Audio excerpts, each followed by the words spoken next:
জয়িতা রান্নাবান্নাতে আজকে নিয়ে এসেছি স্প্যাগেটির রেসিপি। খুব সহজ উপায়ে কিভাবে দারুণ টেস্টি স্প্যাগেটি বানিয়ে নেওয়া যায়, আজকে সেই রেসিপি আপনাদের সাথে শেয়ার করব। এখানে আমি 300 গ্রামের স্প্যাগেটি নিয়েছি। একটা পাত্রে বেশ খানিকটা জল দিয়ে স্প্যাগেটিগুলোকে খুব ভালো করে সিদ্ধ করে নিতে হবে। স্প্যাগেটিগুলো দিয়ে দেওয়ার পর যেহেতু এটা লম্বা থাকে, ধীরে ধীরে নিচটা যখন সফট হতে শুরু করবে তখন ধীরে ধীরে এইভাবে পুরো স্প্যাগেটিটা জলের মধ্যে ডুবে যাবে। স্প্যাগেটি সিদ্ধ হতে কমপক্ষে 5 মিনিট সময় লাগবে। এইভাবে পুরো স্প্যাগেটিটা যখন জলের মধ্যে ডুবে যাবে তখন দিয়ে দিচ্ছি হাফ চামচ নুন। নুন দিয়ে খুব ভালো করে মিশিয়ে নিলাম। 5 মিনিট সিদ্ধ করা হয়ে গেছে। এবার স্প্যাগেটিগুলোকে একটু চেক করে নেব সিদ্ধ হয়েছে কিনা। কাঁটা চামচের সাহায্যে একটা স্প্যাগেটি তুলে হাত দিয়ে চাপ দিয়ে দেখে নিচ্ছি, খুব সহজেই ভেঙে গেল।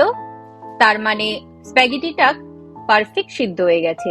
এবার একটা বড় ছাঁকনির সাহায্যে এইভাবে জল ঝরিয়ে স্প্যাগেটিগুলোকে তুলে নিলাম। স্প্যাগেটি সিদ্ধ জল থেকে হাফ কাপ জল তুলে রেখে দিলাম। তারপর ঠান্ডা জল দিয়ে স্প্যাগেটিগুলোকে ভালো করে ধুয়ে নিলাম যাতে ওভারকুক না হয়ে যায়।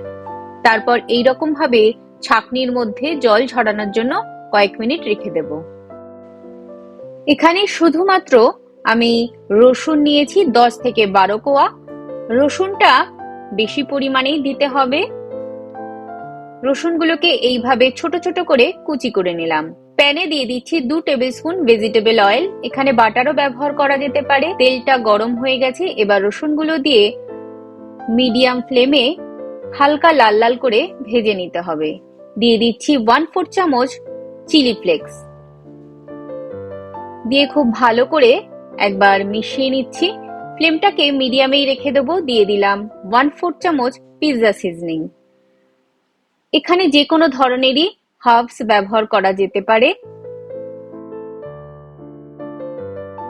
মিডিয়াম ফ্লেমে রেখে 1 থেকে 2 মিনিট এইভাবে ফ্রাই করে নেওয়ার পর যে স্প্যাগেটি সিদ্ধ জলটা রেখে দিয়েছিলাম সেটাকে দিয়ে দিলাম।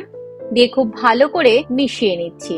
দিয়ে দিচ্ছি 1/4 চামচ নুন আর 1 চিমটে চিনি। চিনিটা অপশনাল।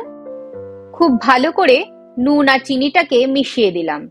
এবার দিয়ে দিচ্ছি সিদ্ধ করে নেওয়া স্প্যাগেটি। লো ফ্লেমে রেখে এইভাবে নেড়ে চেড়ে দিতে হবে যাতে রসুন আর যে হার্বস গুলো দিয়েছি তার ফ্লেভারটা খুব ভালো করে স্প্যাগেটির মধ্যে মিশে যায়। হাফ লেবুর রস দিয়ে খুব ভালো করে একবার মিশিয়ে নিলাম। নাড়তে নাড়তে যখন এইরকম ড্রাই হয়ে আসবে দিয়ে দিচ্ছি 2 টেবিল চামচ ধনেপাতা কুচি। এই সময় ফ্লেমটাকে বন্ধ করে দিয়ে খুব ভালো করে ধনেপাতাটাকে স্প্যাগেটির মধ্যে মিশিয়ে দিতে হবে। বন্ধ অবস্থায় 1 থেকে 2 মিনিট এইভাবে গরম তাওয়ায় রেখে দিতে হবে। একটার সঙ্গে একটা স্প্যাগেটি কিন্তু লেগে যায়নি। রেডি দারুণ tasty spaghetti. Simple and tasty spaghetti recipe যদি ভালো লাগে বাড়িতে একবার অবশ্যই ট্রাই করে দেখবেন। ছোট কিংবা বড় সবারই খেতে খুব ভালো লাগবে। রেসিপিটা ভালো লাগলে চ্যানেলটাকে লাইক, শেয়ার ও সাবস্ক্রাইব করার অনুরোধ রইল।